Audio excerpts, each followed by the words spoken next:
নমস্কার সবাইকে, আমি কুনাল।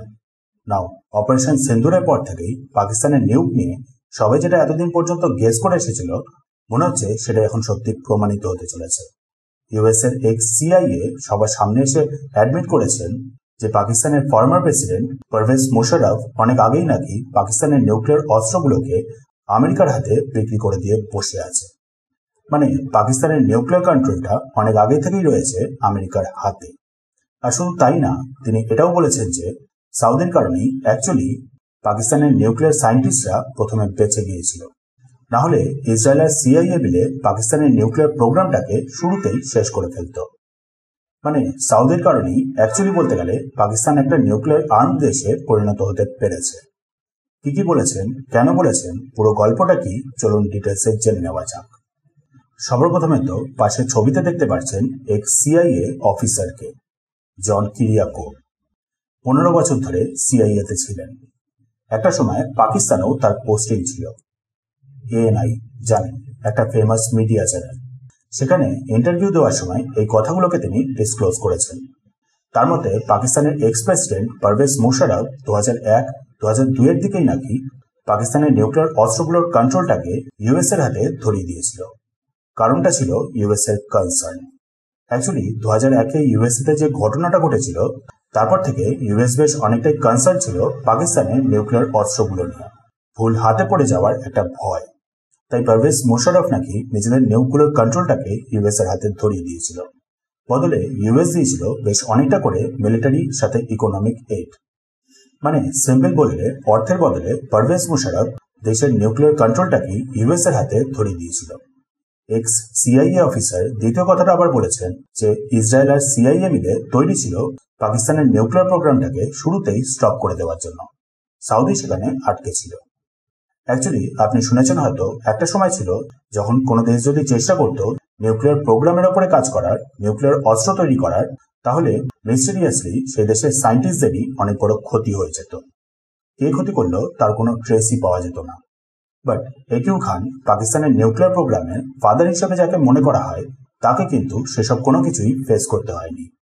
যেখানে কিনা এক্স সিআইএর মতে সেটা অনেকটাই ইজি টাস্ক ছিল। ইসরায়েল আর সিআইএ তৈরি ছিল স্টেপটা নেওয়ার জন্য। বাট মাঝখানে চলে আসে সাউদি। সাউদির সাথে ইউএস এর অয়েল আর মিলিটারি ইকুইপমেন্টস নিয়ে একটা ক্লোজ ট্রানজাকশনাল রিলেশন। পাকিস্তানের সাথে আবার সাউদির ক্লোজ রিলেশন। এক্স সিআইএর মতে পাকিস্তানের নিউক্লিয়ার প্রোগ্রামটা নিয়ে সাউদিরও অনেকটা ইন্টারেস্ট ছিল।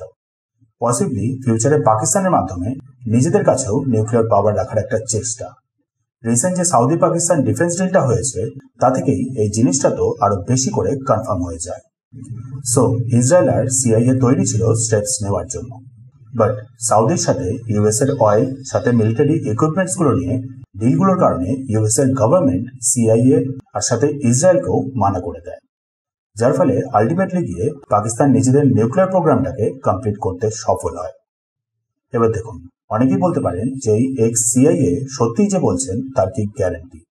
সিআইএ কেন ইউএস এর এত গোপন সিক্রেটটাকে ফাঁস করতে যাবে, যেখানে কিনা যে কোনো দেশের সিক্রেট এজেন্সির অফিসাররা তো পাবলিকে আসাটাই অ্যাভয়েড করে।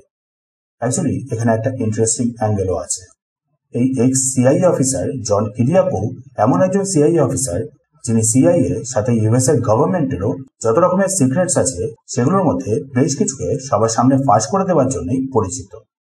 কিছু জিনিস আছে ইউএস এর গভর্নমেন্ট বলুন বা সিআইএ, যেগুলোকে তিনি একেবারেই পছন্দ করেন না, যার জন্যই তার এই হুটার করে অনেক কিছু ফাঁস করে দেওয়া।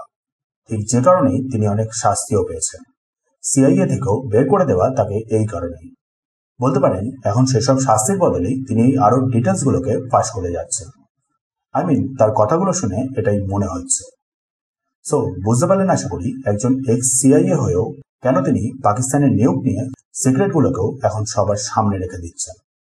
না, এবার যদি ডটস গুলোকে প্রপার জায়গার মতন কানেক্ট করা হয়, তাহলে আশা করি এটাও বুঝতে পারবেন যে কেন অ্যাকচুয়ালি ইউএস হঠাৎ করে অপারেশন সিন্দুরের পর থেকেই ওপেনলি ভারত বিরোধিতা শুরু করে দিয়েছে।